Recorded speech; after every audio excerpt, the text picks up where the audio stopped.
രക്തദാനം മഹാദാനം. ചേതന FM 90.8 ഇനി കേൾക്കാം രക്തദാനത്തിന്റെ പ്രാധാന്യത്തെക്കുറിച്ചുള്ള വിവരണം. നമ്മളോടൊപ്പം ചേരുന്നു ഡോക്ടർ സിസ്റ്റർ തെരേസെ കൊച്ചുവിളയിൽ. പ്രിയപ്പെട്ട ശ്രോതാക്കൾക്ക് നമസ്കാരം.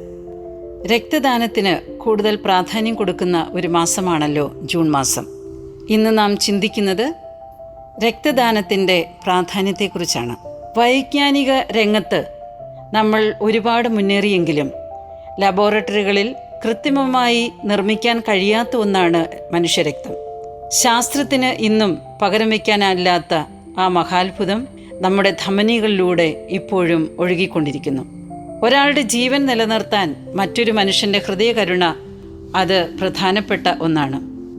ഇന്ന് നമ്മൾ സംസാരിക്കുന്നത് രക്തദാനത്തിൻ്റെ ശാസ്ത്രത്തെയും അതിൻ്റെ മാനുഷിക മുഖത്തെയും കുറിച്ചാണ്. വൈദ്യശാസ്ത്ര ചരിത്രത്തിൽ രക്തദാനത്തിന് നൂറ്റാണ്ടുകളുടെ പരീക്ഷണ കഥകളുണ്ട്.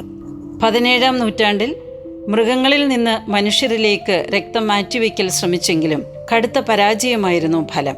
എന്നാൽ 1818 ബ്രിട്ടീഷ് പ്രസവ ചികിത്സകനായ ജെയിംസ് ബ്ലണ്ടർ മനുഷ്യരിൽ നിന്ന് മനുഷ്യരിലേക്ക് വിജയകരമായി രക്തം മാറ്റിവെക്കൽ നടത്തി. എങ്കിലും പല രോഗികളും പിന്നീട് മരണപ്പെടുന്നത് അക്കാലത്ത് പതിവായിരുന്നു. രക്തം സ്വീകരിക്കുമ്പോൾ രോഗികൾ മരിക്കുന്നതിൻ്റെ കാരണം കണ്ടെത്തിയത് 20-ാം നൂറ്റാണ്ടിൻ്റെ തുടക്കത്തിലാണ്. 1901 ഓസ്ട്രേലിയൻ ശാസ്ത്രജ്ഞനായ കാൾ ലാൻഡ് സ്റ്റൈനർ ABO എന്നീ രക്തഗ്രൂപ്പുകൾ കണ്ടെത്തി. ഈ കണ്ടുപിടുത്തമാണ് സുരക്ഷിത രക്തദാനത്തിന് വഴി തുറന്നത്. ഗ്രൂപ്പിംഗ് പോലെ തന്നെ പ്രധാനപ്പെട്ട ഒന്നാണ് RH ഫാക്ടർ. RH ആൻറ്റിജൻ ഉണ്ടെങ്കിൽ പോസിറ്റീവ് എന്നും രക്തത്തിൽ RH ഫാക്ടർ ഇല്ലെങ്കിൽ നെഗറ്റീവ് എന്നും തരംതിരിക്കുന്നു.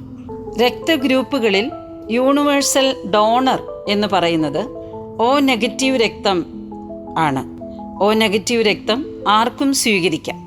അതുപോലെ യൂണിവേഴ്സൽ റെസിപ്പിയൻറ്റ് എന്ന് പറയുന്നത് AB പോസിറ്റീവ് ഗ്രൂപ്പാണ്.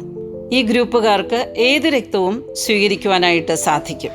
രക്തദാനം നാം ചെയ്യുമ്പോൾ ക്രോസ് മാച്ചിങ് വഴി ഗ്രൂപ്പ് കറക്റ്റാണോ എന്ന് നോക്കിയതിന് ശേഷം മാത്രമേ നാം രക്തം ദാനം ചെയ്യാറുള്ളൂ.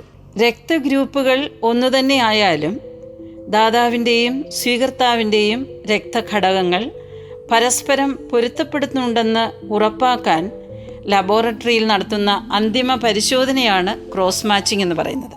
ഈ ക്രോസ് മാച്ചിങ് നടത്തിയതിന് ശേഷം മാത്രമേ നാം രോഗികൾക്ക് രക്തം കൊടുക്കാറും സ്വീകരിക്കാറുമുള്ളൂ. പ്രിയപ്പെട്ടവരെ, നാം നൽകുന്ന ഒരു യൂണിറ്റ് രക്തം കൺമുമ്പിൽ സൃഷ്ടിക്കുന്ന അത്ഭുതങ്ങൾ നിരവധിയാണ്.